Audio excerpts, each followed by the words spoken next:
Israel और Hamas के बीच युद्ध विराम लागू हो चुका है, जिसके तहत एक समझौता हुआ जिसमें कैदियों की रिहाई शामिल है।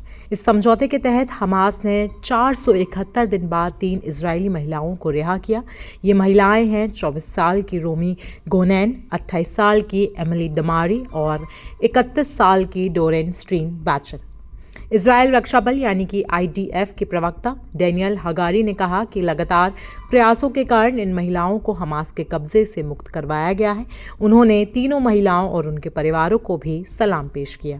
इस समझौते के तहत हर सप्ताह 3 से 4 कैदियों को रिहा किया जाएगा। हालांकि हमास का कहना है कि युद्ध विराम तभी सफल रहेगा जब दोनों पक्ष अपने समझौतों का पालन करेंगे और अभी तक ये स्पष्ट नहीं हुआ है कि किस प्रकार के समझौते और नियम लागू होंगे। युद्ध विराम की सफलतापूर्वक शुरुआत कतर, मिस्र और अमेरिका के प्रयासों की वजह से हुई। बता दें कि समझौते के तहत बंधकों के सुरक्षित लौटने के बाद ही इजराइल फिलिस्तीनी कैदियों को रिहा करेगा। पहले चरण में 33 इजरायली बंधकों के बदले में इजराइल करीब 1900 फिलिस्तीनी कैदियों की रिहाई करेगा। इनमें से 1166 कैदी गाजा के निवासी हैं जो अक्टूबर 2023 में हमास हमले में शामिल नहीं थे। इसी बीच इन महिलाओं की वापसी की कहानियां भी बेहद भावुक है। उदाहरण के लिए एमिली डमारी को हमास की गोलीबारी में 7 अक्टूबर को अपनी 2 उंगलियां गंवानी पड़ी और अब 471 दिनों बाद वो अपनी मां से मिली। डोरेन स्ट्रीन बैचर को भी अपने परिवार के साथ फिर से मिलकर काफी ही ज्यादा खुशी मिली। आपको सबसे पहले हम इन महिलाओं के और उनके परिवारों के मिलन का वीडियो दिखाते हैं।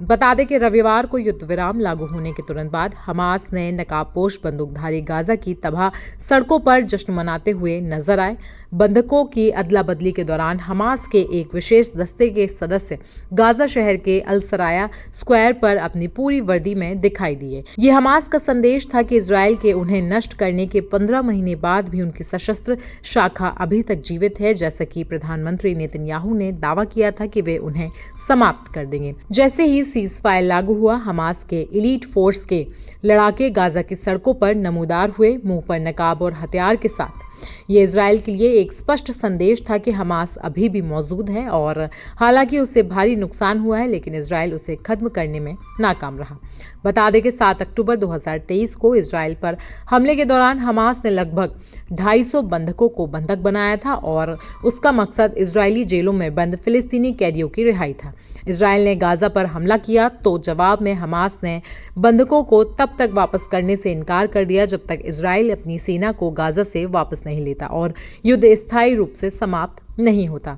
1 साल से अधिक चली लड़ाई के बाद अब हमास और इजराइल एक चरणबद्ध समझौते पर पहुंचे, जिसमें 42 दिनों का युद्ध विराम और सहायता के प्रवेश के अलावा फिलिस्तीनी कैदियों के बदले बंधकों की रिहाई शामिल है। ये समझौता आगे की बातचीत के लिए रास्ता खोलता है, जो गाजा से इजराइल की पूर्ण वापसी और स्थायी युद्ध विराम की ओर ले जा सकता है। वहीं BBC की एक रिपोर्ट बताती है कि हमास ने कुल 251 लोगों को बंदी बनाया था, जिसमें से 40 की मौत हो चुकी और 117 को रिहा किया जा चुका। अभी तक 94 बंधक हैं, जिनमें से 60 जीवित हैं और 34 की मौत हो चुकी है। तो इजराइल और हमास के बीच हुए समझौते पर आपकी राय क्या है, हमें कमेंट सेक्शन में आप ज़रूर बताएं। साथ ही साथ देश और दुनिया की बाकी खबरों के लिए भी आप बने रहें जनसत्ता के साथ।